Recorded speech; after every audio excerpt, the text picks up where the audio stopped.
How to turn on or turn off talkback shortcuts on Samsung Galaxy S26 Ultra.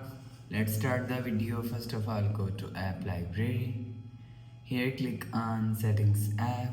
Now in Setting, scroll down and click on Accessibility. After click on accessibility, you will see third option is talkback. Click on talkback. You will see talkback shortcut is here. If you want to turn on talkback shortcut, so turn on this button. After turn on this button, you will see talkback shortcut is turn on. If you want to turn off talkback shortcuts, so turn off this button. After turn off this button, you will see talkback shortcut is turn off. You will turn on or turn off talkback shortcut from here. After the process, go back to home screen. So that's how you can turn on or turn off talkback shortcuts on Samsung Galaxy S26 Ultra. If you like the video, please subscribe.